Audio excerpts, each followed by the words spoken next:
Good morning students. हम lesson read कर रहे थे chapter number 4 specific issue and concerns in adolescents, मतलब किशोरावस्था के विशेष मुद्दे और उनके चिंताएं या परेशानियों के कारण क्या हो सकते हैं।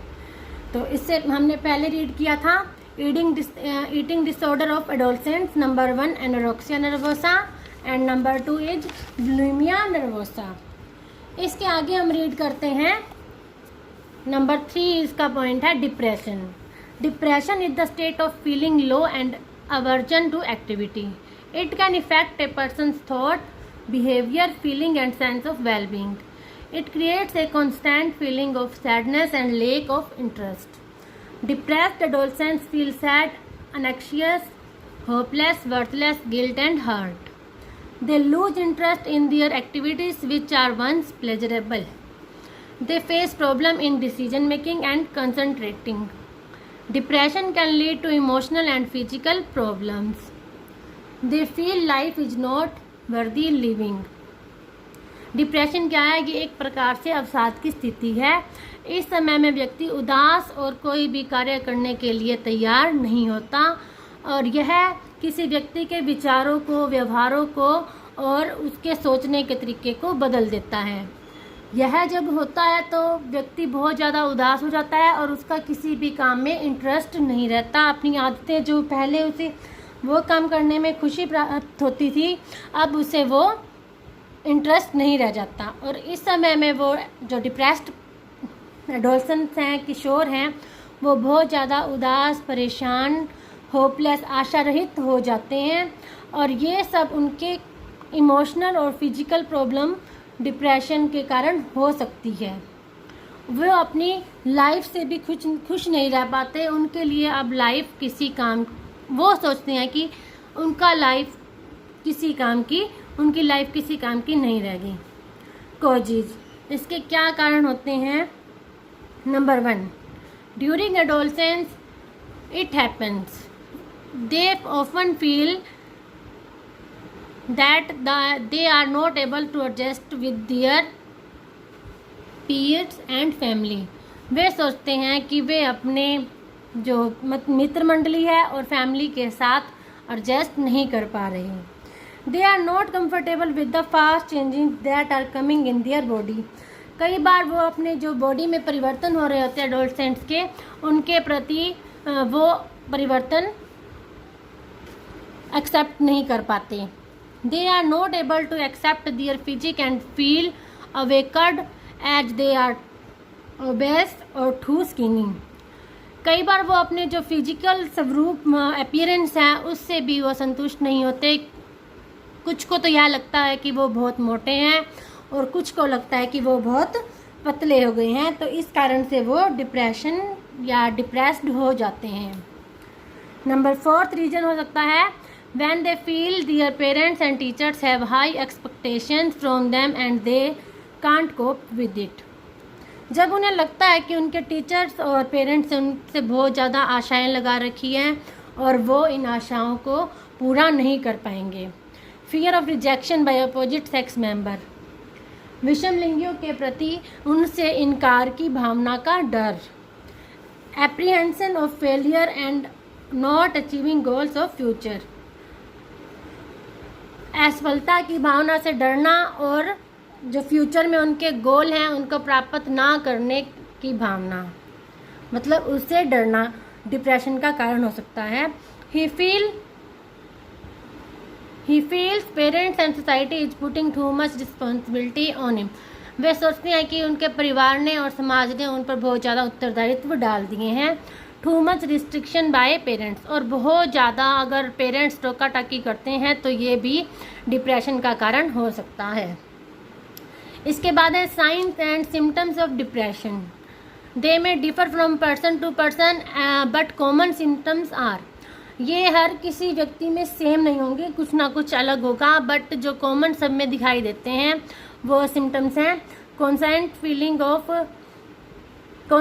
Feeling of sadness and emptiness, adolescent feel hopeless and restless, becomes pessimistic, निराशावादी हो जाता है, loss of interest in activity and hobbies, energy level is low and feels fatigue, शक्ति, काम करने की शक्ति खत्म हो जाती है और थकान फील होती है। स्लीप पैटर्न इज डिस्टर्ब्ड, सोने का पैटर्न या तो बहुत ज़्यादा नींद आती है या नहीं आती, तो इस प्रकार डिस्टर्ब हो जाता है। लॉस ऑफ एपिटाइट, मतलब भूख नहीं लगती।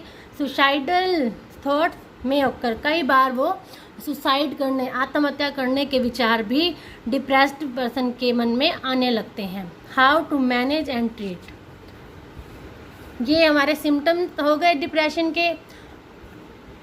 हर समय उदासी और खालीपन फील होना, आशा रहित हो जाना, बेचैनी रहना और पेसिमिस्टिक, निराशावादी, हर बात में नेगेटिव थिंकिंग लेना, किसी भी कार्य में या एक्टिविटी में इंटरेस्ट खो देना, इनके बता ही दिए।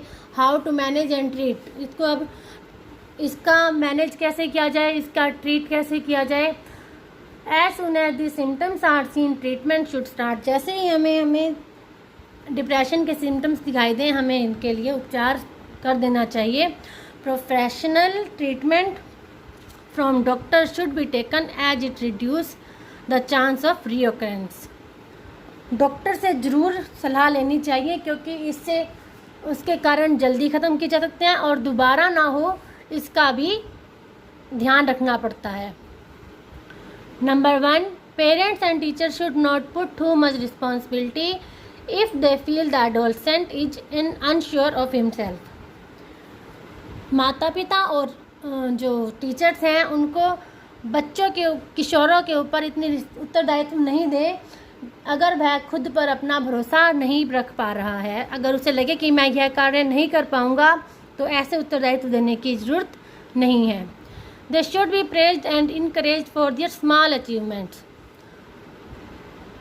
डिप्रेस्ड अगर है बच्चा तो उसकी छोटी सी सफलता पर भी उसको प्रशंसित करें और उसको एनकरेज करें, उत्साहित करें। Next, they should be reassured again and again that no matter if they fail in any venture, their parents will love and support them. अगर वो किसी कार्य में असफल होता है तो भी उसे वह कार्य दोबारा करने के लिए प्रेरित करें और पेरेंट्स को हमेशा ही बच्चों को लव और उन्हें सपोर्ट देना चाहिए। They should be encouraged to take up creative hobbies. उनको कुछ रचनात्मक कार्य करने के लिए भी प्रेरित करना चाहिए। तो इन सब कार्यों के द्वारा डिप्रेशन को दूर किया जा सकता है, जो एडोलसेंट्स में बदलते उनके फिजिकल अपीयरेंस वगैरह में काम आ सकता है। These measures will help adolescent to adjust in their changed environment. जो उनका बदला हुआ वातावरण है, जो वातावरण उनके लिए बदल रहा होता है, तो उस समय इस प्रकार एडजस्टमेंट करने में ये सहायक होते हैं। नेक्स्ट है सब्सटेंस अब्यूज, मतलब नशीली वस्तुओं का प्रयोग, यूज ऑफ इंटॉक्सिकेंट्स। नशीली जैसे एडोलसेंट्स हैं, उनकी एज ना बच्चों में होती है ना बड़ों में होती है। अभी उनके लिए हर चीज़ एक तरह से बिल्कुल फ्रेश है, तो वो कई बार बच्चे इनके भी चक्कर में पड़ जाते हैं। Number 1, use of intoxicants, peer pleasure, to pose like an adult, to impress opposite sex member are the reasons for which the adolescents smoke or take drug and alcohol. तो इस प्रकार कई बार पीयर प्रेशर, मित्र मंडली का दबाव, bad company is also responsible for these habits. When they start, they become habitual of these vices. These habits are sometimes due to frustration, family tension, curiosity and maladjustment in school and family. तो बुरी संगति भी इनका कारण हो सकती है, इन बुरी आदतों का कारण हो सकती है। अगर वो इनके चक्कर में एक बार फंस जाते हैं तो धीरे धीरे उनको आदत पड़ जाती है और कई बार परेशानी, फैमिली टेंशन और इन कारणों से भी बच्चा इन नशे की ओर भागता है। तो ये कौन से सब्सटेंस हैं? Number 1, alcohol. Alcohol provides relaxation which is temporary. It also creates feeling of shame and guilt in the person. Slowly the adolescents become addicted of it. Alcohol becomes a word to express of anti-social feelings towards anyone.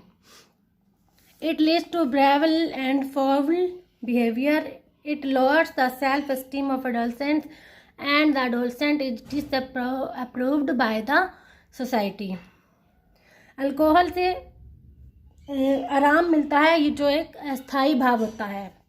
इसे पीने वाले व्यक्ति को Shem भी feel होता है और guilt भी होता है, लेकिन फिर भी वह इसे पीना स्टार्ट कर दे तो एक बार पीने के बाद धीरे धीरे वह इसका आदी हो जाता है। और कई बार अल्कोहल पीने से उनको लगता है कि जो हम अपनी भावनाओं को एक्सप्रेस करने में हिचकिचाते हैं तो उन्हें हिचकिचाहट नहीं होती, लेकिन यह लड़ाई झगड़े, चोरी और बुरी आदतों का कारण होता है। अल्कोहल पीने वाले व्यक्ति का आत्मविश्वास भी कम हो जाता है और ऐसे व्यक्ति को समाज में तिरस्कार भी मिलता है, मतलब उसको सम्मान नहीं मिलेगा।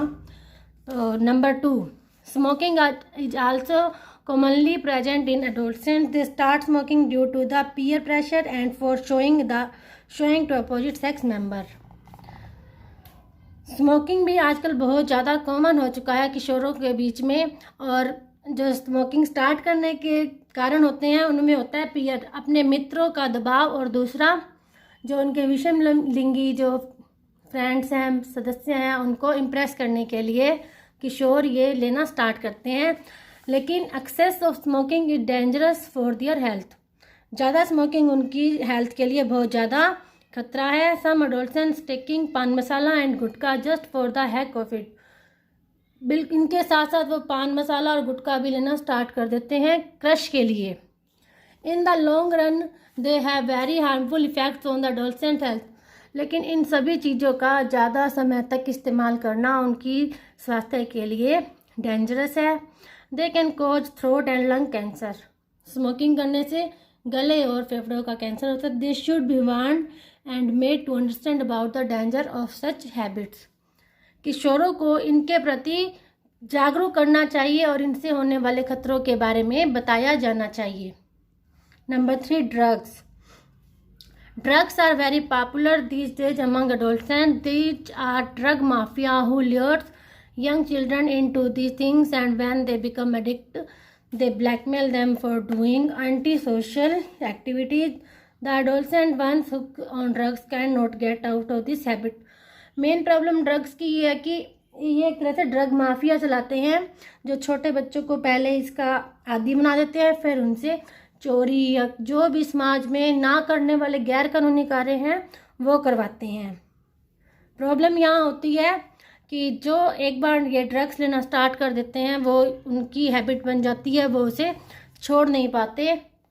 Adolescent become psychological disturbed, nervous and tense. अगर जिसे इसकी आदत पड़ जाती है तो उस पर मानसिक उसका संतुलन बिगड़ जाता है, वो हमेशा टेंस और नर्वस परेशान हो जाता है अगर उसे यह चीज़ ना मिले। They can go to any extent to get their drugs. वे इससे ड्रग्स को प्राप्त करने के लिए किसी भी हद तक जा सकते हैं। जो मेन ड्रग्स हैं वे हैं cocaine, LSD, marijuana, heroin, opium etcetera. इस प्रकार के ड्रग्स हैं जो साइकोलॉजिकल भी बच्चे को और फिजिकल भी बहुत ज़्यादा बैड इफ़ेक्ट डालते हैं। Now the bad effects of the intoxicants. After effects of such habits are really very bad. The adolescent psyche and his health both affected. किशोर की शारीरिक और मानसिक दोनों अवस्थाएं ही इफेक्टेड होती हैं। The adolescent lose self confidence and control over himself. उनका आत्मविश्वास भी खत्म हो जाता है और वो अपने ऊपर कंट्रोल, संयम भी नहीं रख पाते। Ability to think and reason is also affected. उनकी सोचने और समझने की शक्ति भी, अगर वो गलत चीज़ें, ये जो अब्यूज है, सब्सटेंस अब्यूज करना स्टार्ट कर देते हैं तो उनके सोचने और समझने की शक्ति भी ख़त्म हो जाती है। The adolescent start losing ability to take decision and seeks responsibility. वो कोई भी निर्णय भी नहीं ले पाते और अपने उत्तरदायित्वों से भी पीछे हटने लगते हैं। Both mental and physical stamina become loss. उनका फिजिकल और मेंटल दोनों ही एनर्जी ख़त्म हो जाती है। Liver is also damage. उनका लीवर भी खराब हो जाता है। With drug for some time, the adolescent feel very light and forgets all his problems for a short while, but the drugs ultimately make the body weak and hollow. जब वो बच्चे किशोर हैं जो ड्रग्स लेना स्टार्ट करते हैं तो पहले उन्हें बहुत ही हल्का और उन्हें ऐसा लगता है कि उनकी सारी प्रॉब्लम्स उनसे दूर हो गई हैं, वो उनको भूल जाते हैं, लेकिन निश्चित रूप से ही ये ड्रग्स जो है उनकी बॉडी को कमज़ोर और होलो खोखला कर देते हैं. In case of non availability of drugs the adolescent suffer from severe pain and loss their conscious.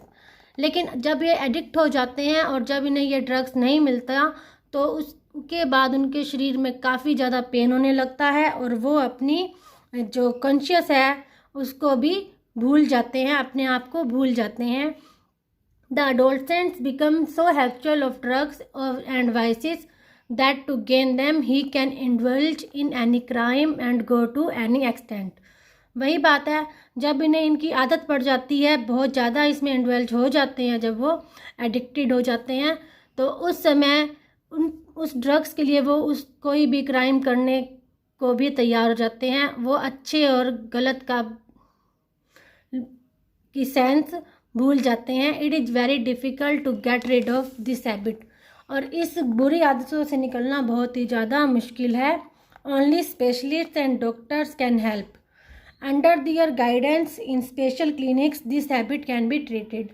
अगर कोई बुरी आदतों का शिकार है तो इनके लिए जो स्पेशल बने हुए हैं डॉक्टर, उनकी सहायता ली जा सकती है.